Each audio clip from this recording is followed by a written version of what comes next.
out there today, nice as it could be across the Northeast. Rough seas still from the chop. With lots of sunshine. Oh, would you look at Washington, huh? I'm going outside today. Anyway, we're going to have a pretty day. Temperatures will be high pressure. 77. This is just the beginning, because another cold front moves in Thursday night. Could trigger around shower activity, but drops the temperatures even more. Just gorgeous on Friday, Saturday, and Sunday. Low 70s in the afternoon. 7-day outlook, sunny and dry, getting up to 8.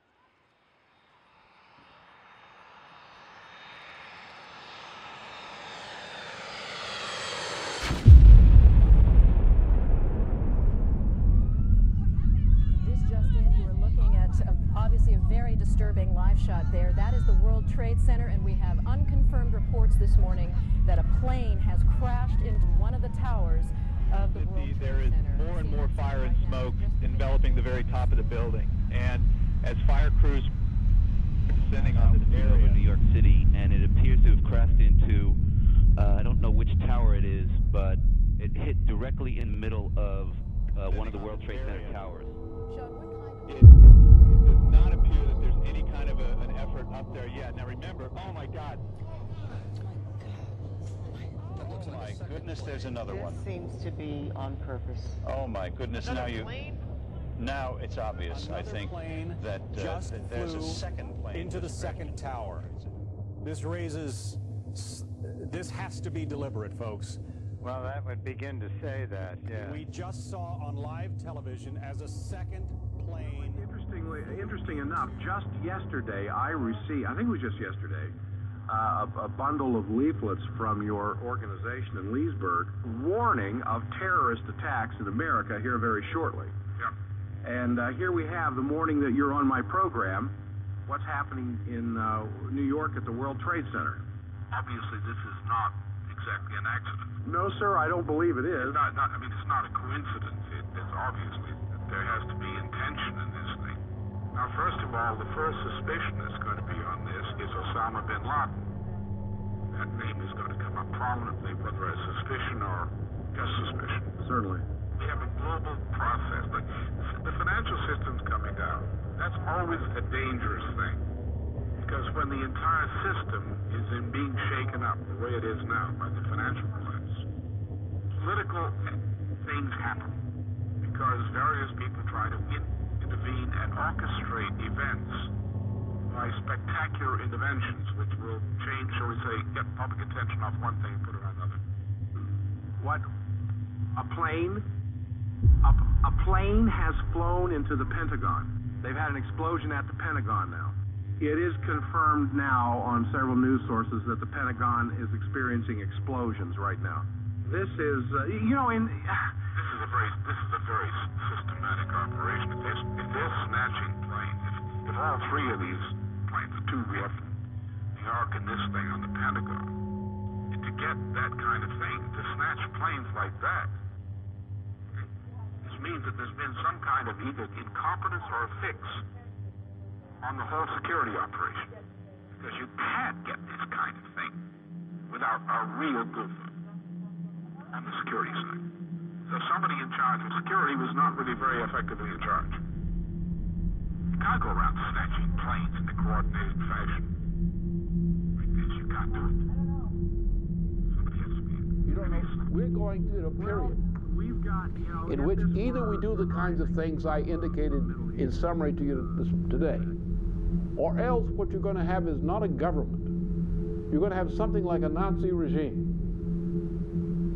What you're going to get with a frustrated Bush administration, if it's determined to prevent itself from being opposed, its will, you're going to get crisis management, where members of the special warfare types of the secret government, the secret police teams and so forth, will set off provocations which will be used to bring about dictatorial powers into motion in the name of crisis management. You will have small wars set off in various parts of the world, which the Bush administration will respond to with crisis management methods of provocation. That's what you'll get. And that's what the problem is. And you have to face that.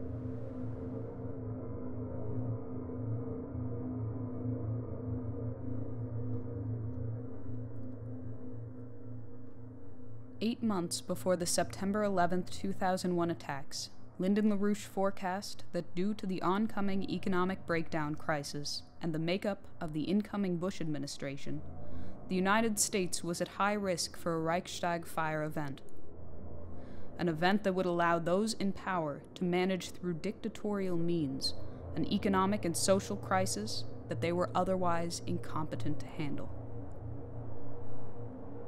We are presently living in the unbroken wake of that history.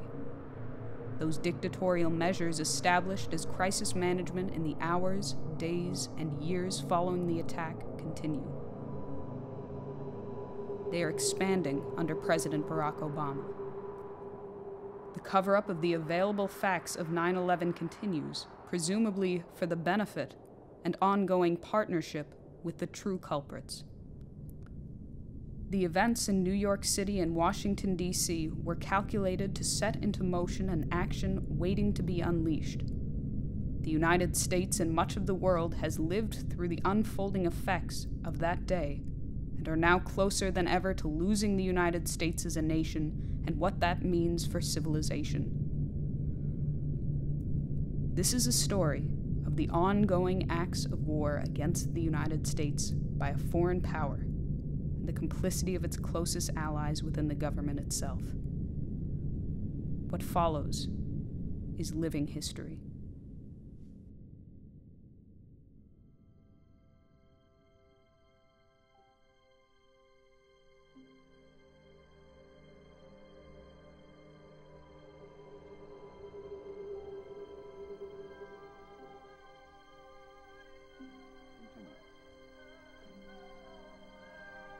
It was 1979 in the capital city of Kabul, Afghanistan. The sitting government was faltering to stave off attacks launched by a grouping of increasingly better-equipped rebel fighters, the Mujahideen.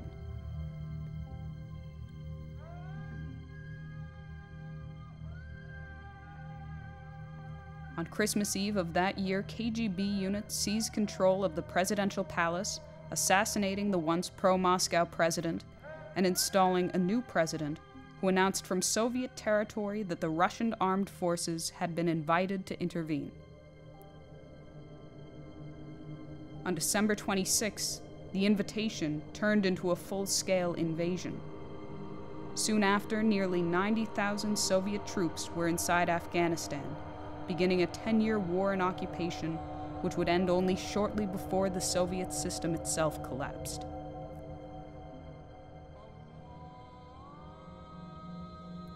During that period, an immense asymmetric warfare capability would be built up in the region.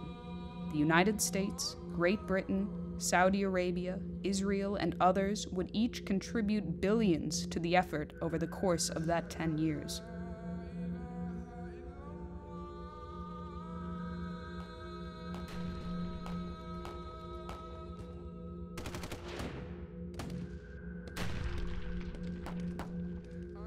The funds would go toward building a financial nexus to support the clandestine operations.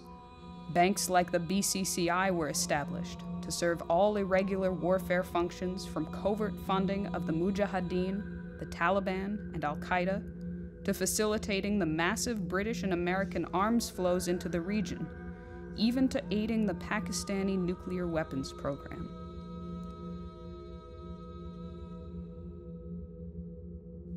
Funds would also enable the buildup of the now trillion-dollar dope trade out of a region where prior to 1979 there were virtually no opium plantations or heroin refining. So you have a history of financing covert wars and resistance operations through the use of opium, and it was a British policy.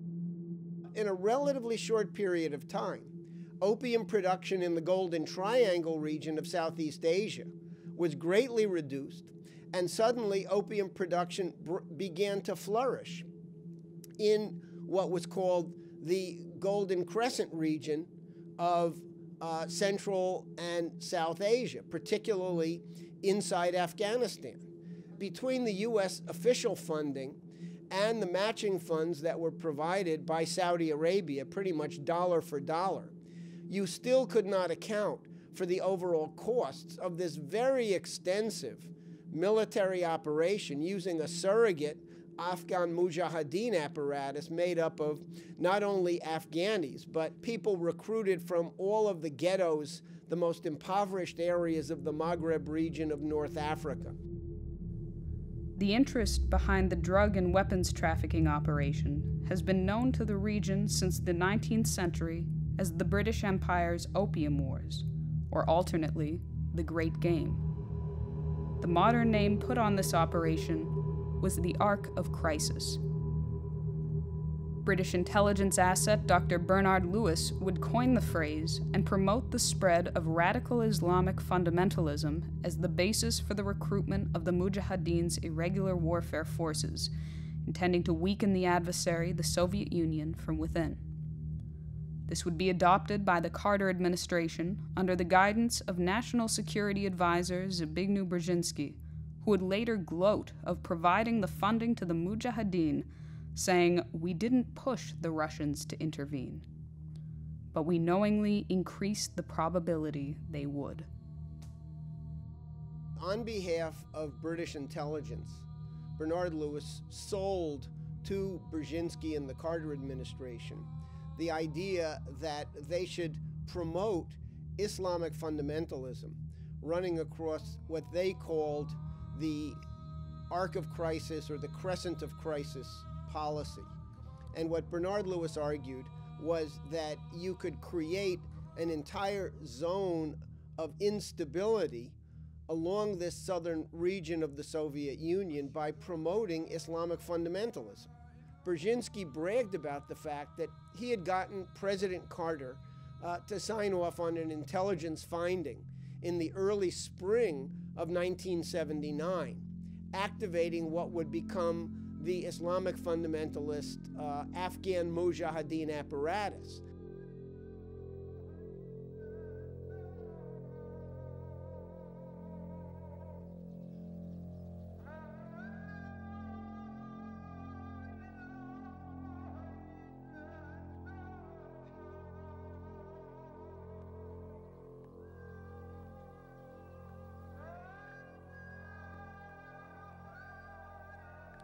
It was from this Anglo-American and Saudi-sponsored irregular warfare apparatus that Osama bin Laden was recruited as the trusted intermediary between the Afghan warlords and Saudi intelligence, serving the same function for the British and American interests in the region.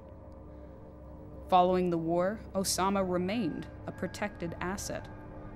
In exchange, he would be given safe haven in London, where he maintained a fabulous private residence in the wealthy suburb of Wembley until the year 2000. The Saudis have renounced any formal ties with bin Laden. However, despite official denials, bin Laden would meet regularly with Saudi intelligence minister Turki bin Faisal and the CIA throughout the 1980s, and from available information, he would be protected by Saudi GID in cooperation with Pakistani ISI even throughout his house arrest in Abbottabad. Bin Faisal's chief of staff, Ahmed Badib, would later say of bin Laden that he developed strong relations with the Saudi intelligence and with our embassy in Pakistan. We were happy with him. He was our man. He was doing all what we asked him. Americans are asking, who attacked our country? The evidence we have gathered all points to a collection of loosely affiliated terrorist organizations known as Al-Qaeda. This group and its leader, a person named Osama bin Laden, are linked to many other organizations in different countries, including the Egyptian Islamic Jihad.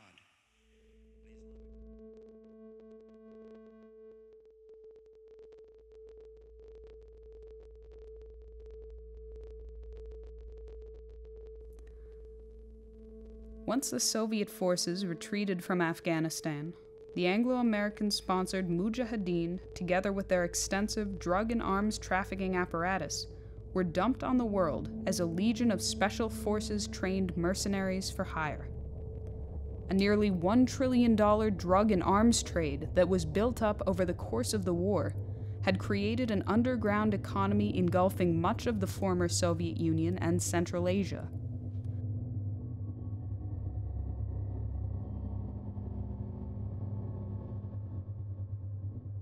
But the flow of hard money from the drug and arms trade was increasingly what the international banking system relied on for capital. By the mid-1990s, it was known and accepted that the biggest banks on Wall Street and in London were laundering billions of dollars of illegal drug money every year simply as a matter of policy.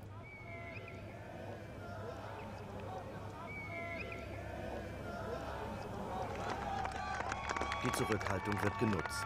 Zunächst springen zwei Männer von der Mauer und gehen in Richtung Osten auf das Tor zu. The fall of the Berlin Wall and the collapse of the Soviet system began a new era in world affairs.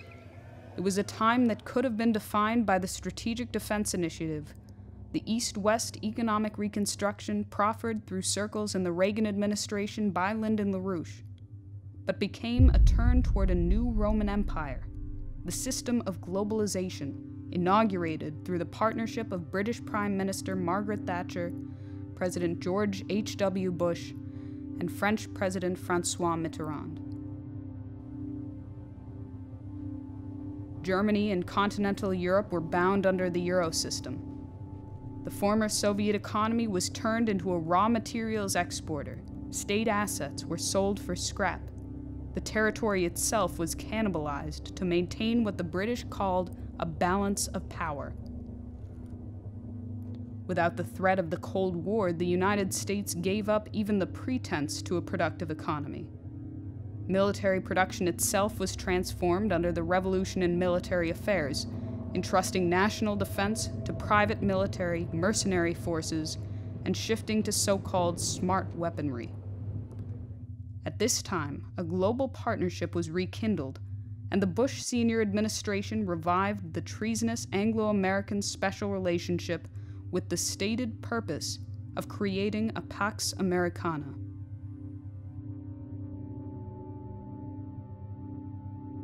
That doomed system of globalization depended on the stepwise ratcheting down of production, moving high-paying, high-skill U.S. jobs overseas, decreasing standards of living, while increasing nominal values in the financial sector.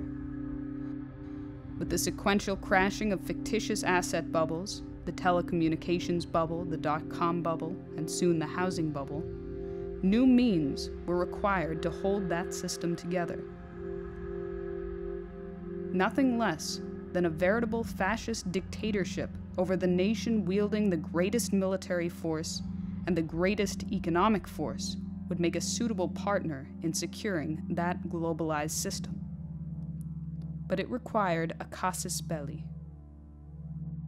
In early January of 2001, before the inauguration of George W. Bush as president, I warned that the general nature of the catastrophe would be that the U.S. economy would be a failure. The policies of Bush would be a total failure. We were headed into a downslide, which in fact has happened all throughout this period.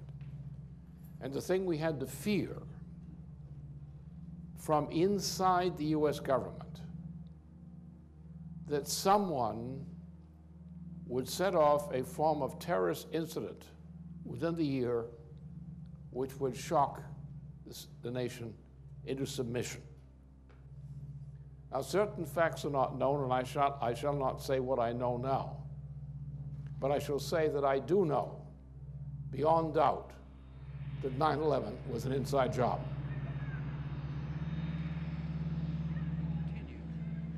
But whose end we will not see. It is the story of a new world that became a friend and liberator of the old. As a second plane flew into the South Tower, President Bush was informed at Booker Elementary School that the United States was under attack. Vice President Cheney was ushered into an underground bunker as procedure in the continuity of government plan. In the first meeting of the Bush cabinet in the hours that followed, Defense Secretary Donald Rumsfeld and Deputy Secretary of Defense Paul Wolfowitz would encourage Bush not to limit the response to the attacks, but to think more broadly of an invasion of Iraq, Afghanistan, Sudan, Libya, and Iran.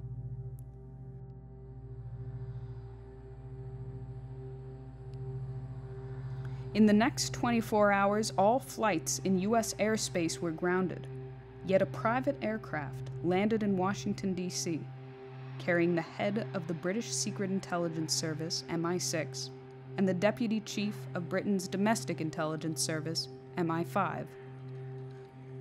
Later, CIA Director George Tenet would reflect, saying, "I still don't know how they got flight clearance into the country."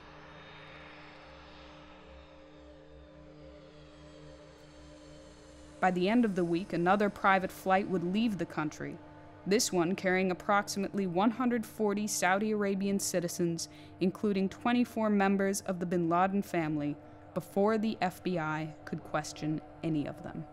The search is underway for those who are behind these evil acts. I've directed the full resources of our intelligence and law enforcement communities to find those responsible and to bring them to justice. We will make no distinction between the terrorists who committed these acts and those who harbor them. I appreciate so very much the members of Congress who joined. Within days, the evidence mounted that the attacks on Washington and New York were being used to usher in fundamental changes to the United States Constitution. The presidential decree giving the CIA the authority to assassinate high-value targets in Al-Qaeda and the authority to set up secret detention and interrogation sites was put into place. The Congress signed into law the authorization for the use of military force, overriding the War Powers Resolution, and giving the President the far-reaching authority to use any means he deemed necessary and proper in the interests of national security. Within the immediate days, really hours, after the 9/11 attacks on New York and Washington, there were emergency meetings of the administration in which the decision was made to go to war on the basis of the 9/11 attacks.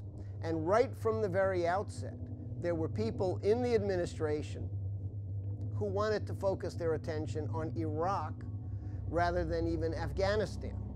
And there was an attempt to get Congress, in the panic of the moment, to give broad war-making powers to the Bush administration. As this was happening, the financial markets in New York reopened, but only after the Federal Reserve had pumped $57 billion into the system over the course of the week. At that time, Lyndon LaRouche warned, "Do not use terrorism for a financial bailout."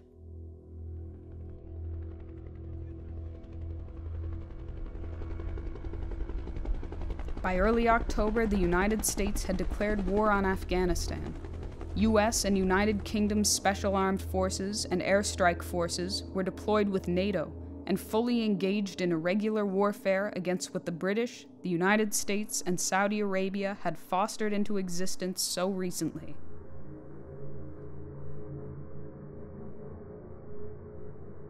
Too soon, what many Americans had seen as their guaranteed rights as citizens were being fast eroded. Whatever trust was invested in the government was turned to deep pessimism, as was any idea that justice was being served for the attacks against America. By 2002, it was clear, particularly in military circles, that an additional sacrifice would be demanded of young men and women to no purpose, this time in Iraq.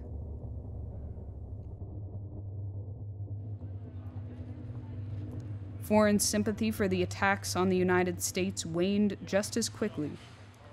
U.S. foreign policy turned far away from the doctrine that we do not go abroad in search of monsters to destroy, and toward what can only be called British-modeled neo-imperialism. We are all internationalists now, whether we like it or not. We cannot refuse to participate in global markets if we want to prosper. We cannot ignore new political ideas in other countries if we want to innovate. We cannot turn our backs on conflicts and the violation of human rights within other countries if we want still to be secure. On the eve of a new millennium, we are now in a new world. We need new rules for international cooperation and new ways of organizing our international institutions. America has no truer friend than Great Britain. Once again, we are joined together in a great cause. So honored the British Prime Minister has crossed an ocean to show his unity with America. Thank you for coming, friend.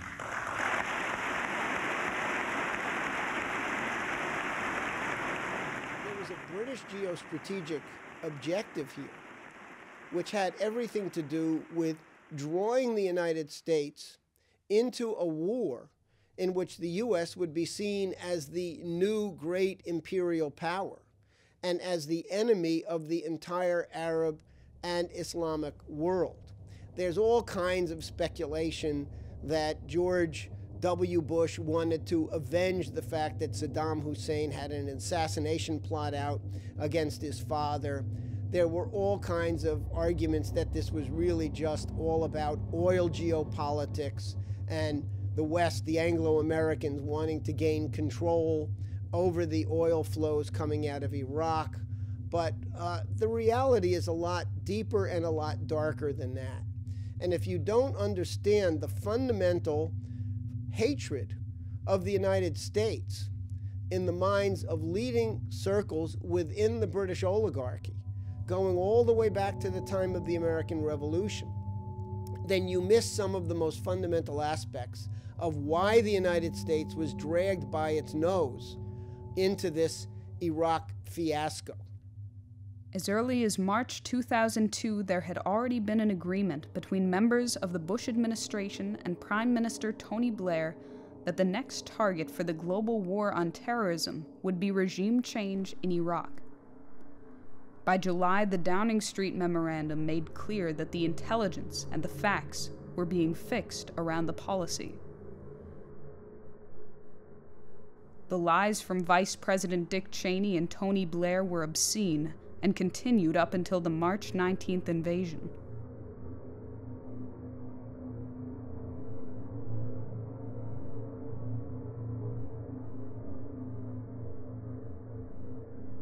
It was said that Saddam had long-standing ties to al-Qaeda and Osama bin Laden, that the entire operation would take weeks, it would be a cakewalk, and the United States would be welcomed as liberators.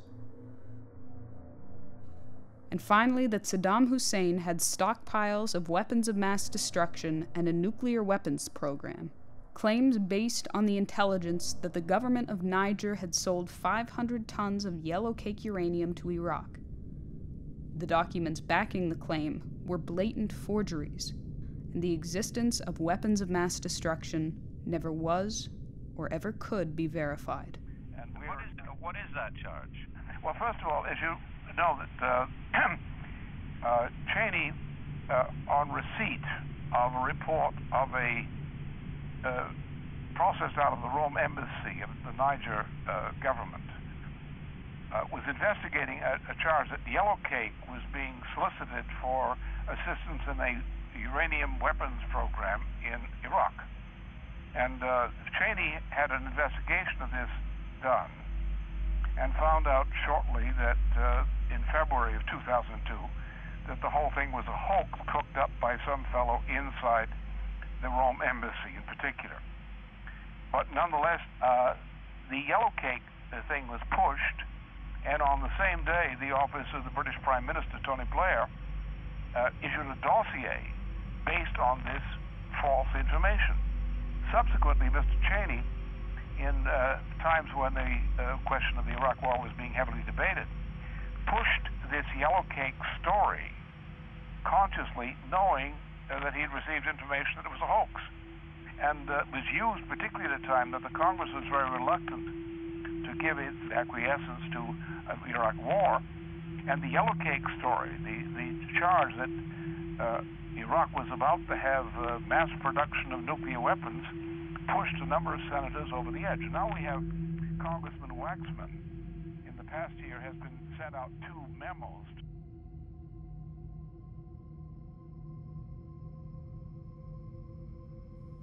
By winter of 2003, the anti-war demonstrations had grown immense. The largest protests in human history took place February 15th in cities around the world. At the United Nations, leaders representing billions of citizens in Asia, Africa, Europe, and South America opposed the war. And the head weapons inspector failed to uncover WMD stockpiles corroborating the US and UK justification to go to war. This stained the operation as a war of aggression, which can only be dealt with by bringing charges of war crimes against its authors.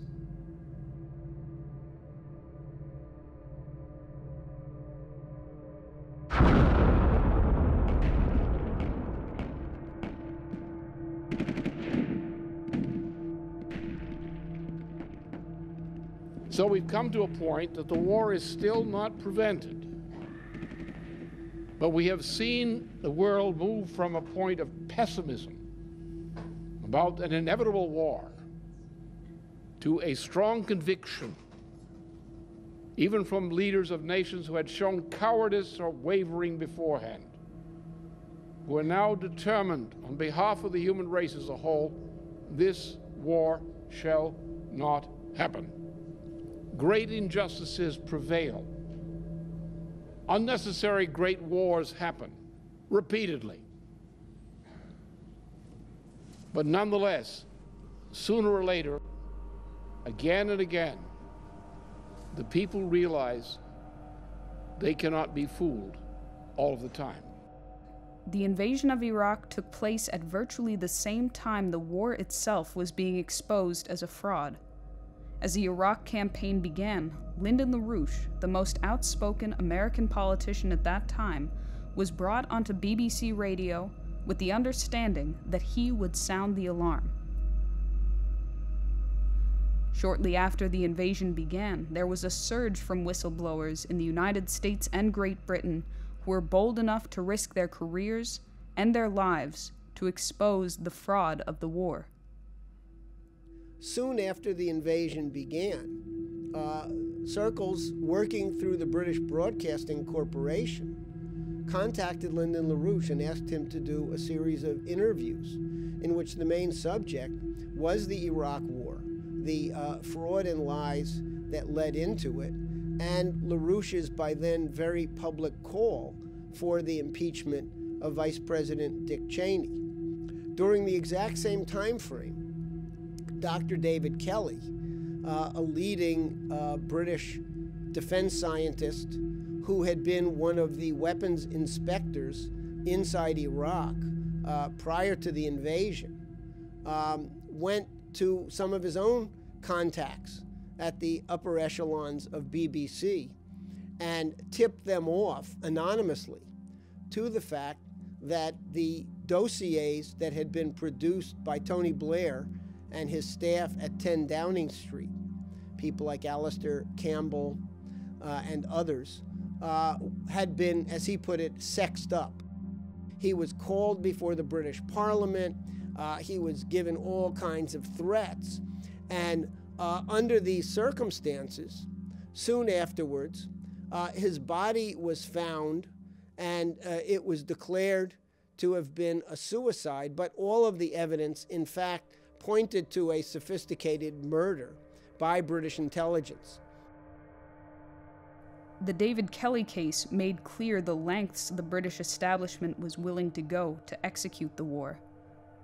The legal attacks against Lyndon LaRouche during that time up to the present day are part of the exact same operation to eradicate adversaries, quieting opposition on the grounds of protecting state secrets or defending national security. All of this was justified by the Anglo-American launching of a new kind of war, the global war on terrorism, begun ostensibly to prosecute those who attacked the United States on September 11, 2001.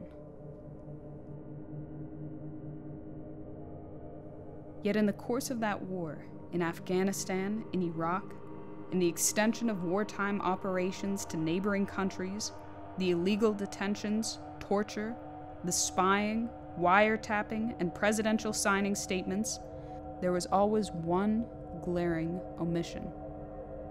Not because the evidence didn't exist, but because fear overshadowed the truth of what was the most unambiguous trail of logistical support for the acts of war carried out against the United States on September 11th.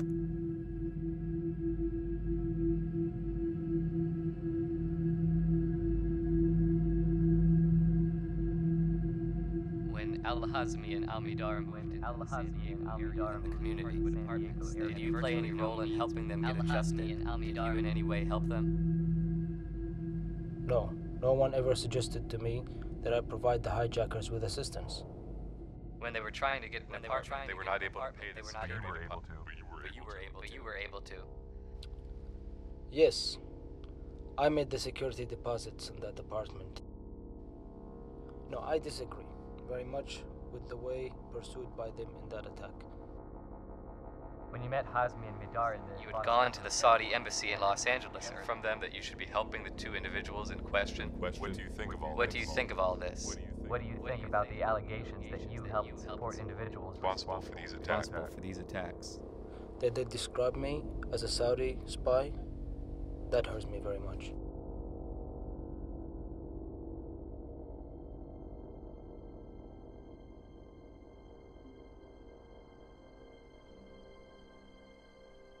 When the initial Congressional Joint Committee to investigate the events of 9/11 was convened, certain facts stood out, including a memo in mid-2002 from the CIA stating that there is incontrovertible evidence that there is support for these terrorists within the Saudi government.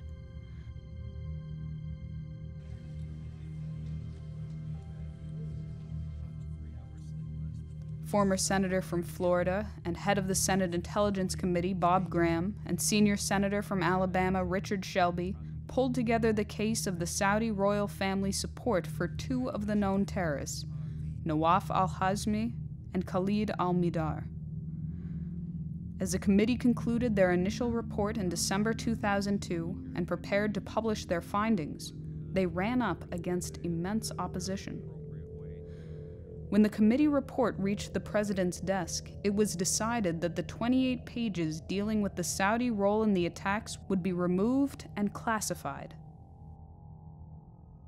When members of the initial inquiry, like Senators Graham and Shelby, were reconvened as part of the official 9/11 Commission, they tried to review the material in the 28 pages, but they were prohibited from looking back at their own research. Senator Shelby, who was the vice chairman of the Senate Intelligence Committee and who was a Republican, reread those pages shortly after they were classified, and I also reread them. Independently, we both came to the same assessment that 95% of the material that had been classified could have been released to the public. It did not represent concealment of national secrets or of sources and methods by which information is obtained. My own personal conclusion was that the evidence of official Saudi support for at least two of the terrorists in San Diego was, as one CIA agent said, incontrovertible. That led us to another question. Why would the Saudis have provided that level of assistance to two of the 19 hijackers and not the other 17? There wasn't an adequate attempt to answer that question.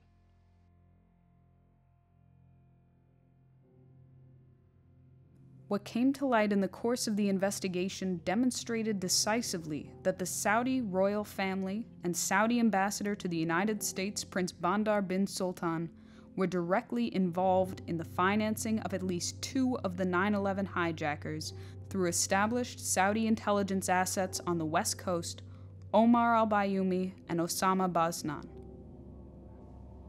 What happened is the following. Around New Year's of 2000, two Saudi nationals arrived at Los Angeles International Airport, and they were met there near the airport by two known agents of Saudi intelligence. One of the agents was named Osama Basnan, and the other was Omar al-Bayoumi.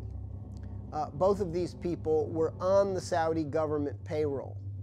So Basnan and al-Bayoumi picked up the two future 9/11 terrorists, brought them down to San Diego, arranged for them to get housing, provided funding for them as they settled in to Southern California, got them Social Security ID cards, and ultimately paid for the two men to travel to Florida to enroll in flight training school, which would be part of the cover for the 9/11 operation. Now, where did the money come from that Basnan and al-Bayoumi used to finance the setting in place of at least two of the 9/11 hijackers? Now, if you tell me that building this whole country and spending 350 billion out of 400 billion, that we had misused or got corrupted with 50 billion, I'll tell you yes, but I'll take that any time. I mean, I see every time all the scandals here or in England or in Europe. What I'm trying to tell you is, so what? We did not invent corruption. Over the course of 4 years, between $51,000 and $73,000 in checks and cashier's checks would be delivered from Prince Bandar and his wife, Princess Haifa bin Faisal, the daughter of then Saudi intelligence minister Turki bin Faisal, to Bayoumi and Basnan, then living in the San Diego area. The money deposited into Bayoumi's San Diego account was sent from the wife of Osama Basnan, Majeda Dwight, to al-Bayoumi's wife, Manal Bajadar. However, the initial transfer to Basnan's wife, made by Princess Haifa bin Faisal, originated from the bank account of Saudi ambassador Prince Bandar bin Sultan at Riggs National Bank in Washington, D.C.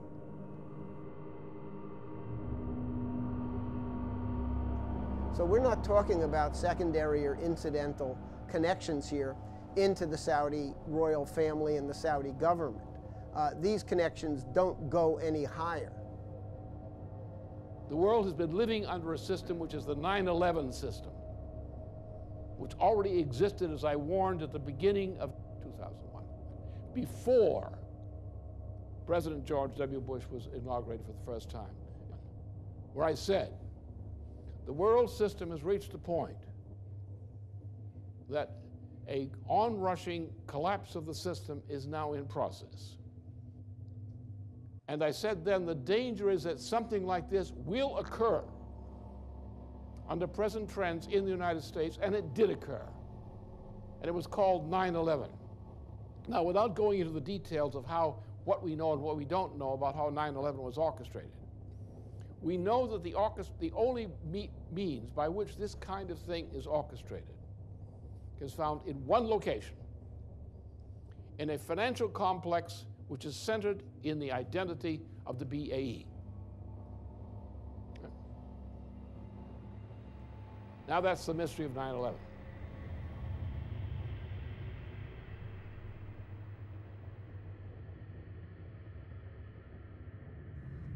On June 6, 2007, the BBC reported on a major scandal involving British arms giant BAE Systems and Saudi ambassador Prince Bandar. Over the course of 22 years, Prince Bandar had received more than $2 billion in bribes and kickbacks deposited into his bank account at Riggs National Bank in Washington, D.C., for his role in brokering the Saudi-British oil for arms deal Al Yamama, or in Arabic, the Dove. Great Britain's Serious Fraud Office had been conducting a probe of the multi-billion-dollar deal for more than a decade.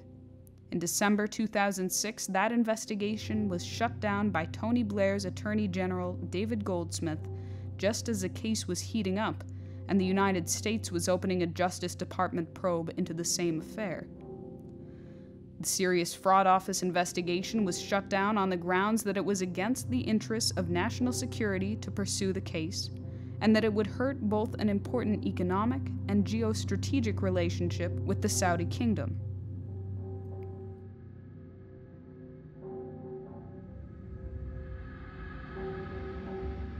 At the end of both the Soviet-Afghan and Iran-Iraq wars, Saudi Arabia prepared in the mid-1980s to purchase aircraft and other military hardware to better outfit their air force. In the United States, any such purchase by the Saudis would require congressional approval. In Britain, under the Defense Export Service Organization, no parliamentary approval was needed. In 1985, Prince Bandar bin Sultan, diplomat to Great Britain, brokered the purchase of 48 Tornado IDS combat fighters and 30 Hawk trainers through British Prime Minister Margaret Thatcher. The two were so trusting in the exchange that the deal was sealed with a simple handshake.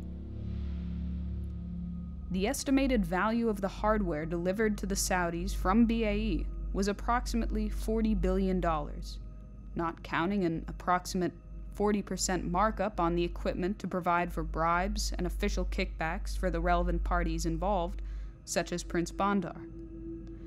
In exchange, the British were to receive one supertanker of oil every day, approximately 600,000 barrels of oil per day for the entire life of the Al Yamama contracts, which are still intact to this day.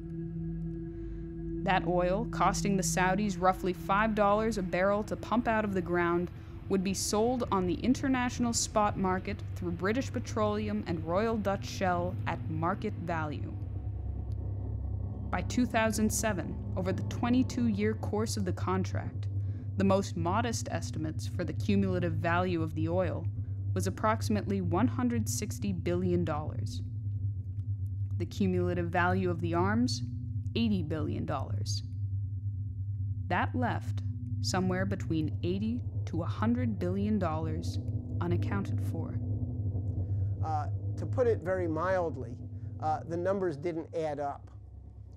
From the Saudi standpoint, it was a pretty good deal because the oil that they provided over a period from 1985 through 2007, which was when EIR did its study, the total cost was under $25 billion. So the Saudis got $40 billion in military equipment and services, $20 billion in bribes and kickbacks, and the total cost from their standpoint was $25 billion in crude oil. So in other words, somewhere between $80 and $100 billion was unaccounted for, and in fact had been set up in offshore bank accounts to function as one of the biggest unregulated covert intelligence funds that had ever been assembled.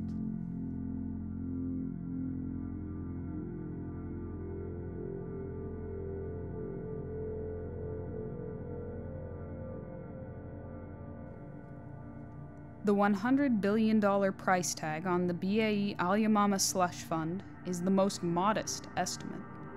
Some have recently suggested the actual value of the fund is an order of magnitude larger.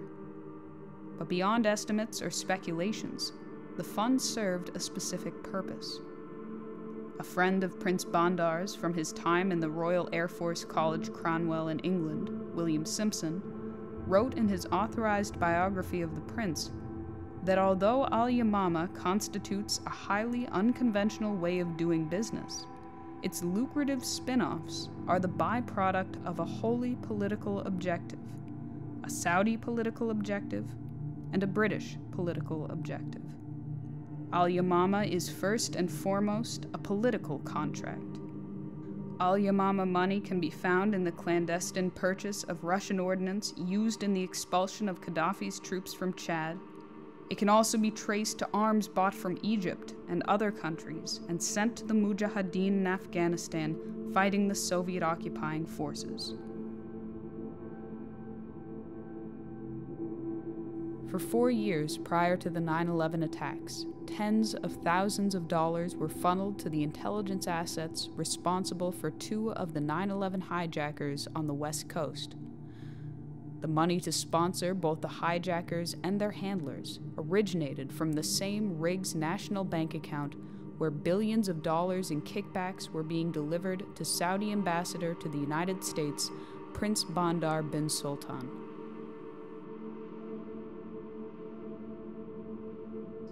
From the available evidence, it is known that the logistics to run 9/11 were provided through the BAE Al Yamama Slush Fund, a British-Saudi political agreement.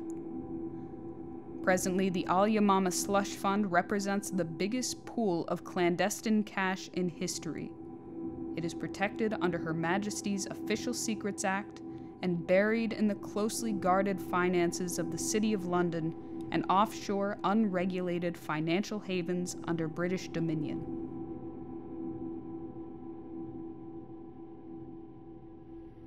If you open up the Pandora's box, if you even begin to look at the implications of the role of Prince Bandar in financing 2 of the 19 hijackers, then the unavoidable question that must come out is the entire Al Yamama operation, which was from its outset a combined British-Saudi capability that represents hundreds of billions of dollars in covert funds to carry out all kinds of asymmetric warfare operations around the globe.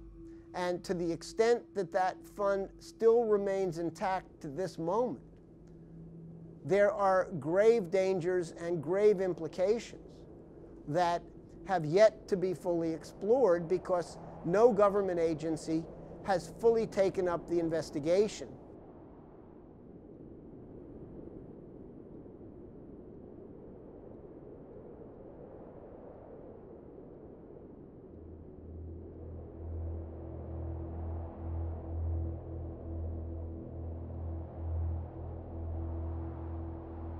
Eight months before the 9/11 attacks, Lyndon LaRouche warned that as a response to the economic conditions, the incoming administration would attempt a dictatorial coup to control the situation through crisis management. To this day, the United States President has continued this legacy of the post-9/11 presidency, governing through crisis management and executive decrees, seizing on the broad powers assumed in a time of emergency. 2 foreign governments have been implicated in an act of war against the United States, and 2 administrations have been complicit in covering that up.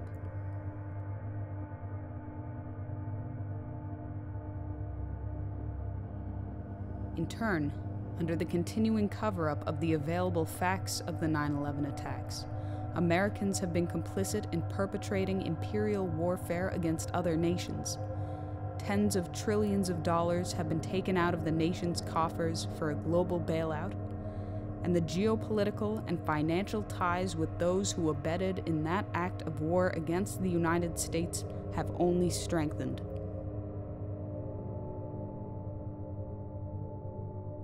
Good evening.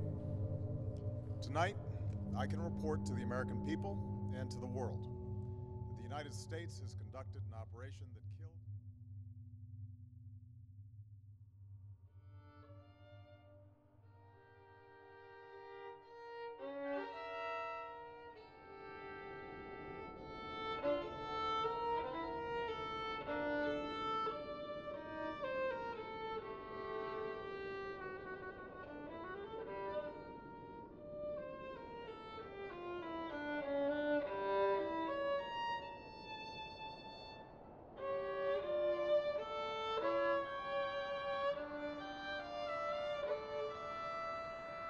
It has been 10 years since the attacks were made.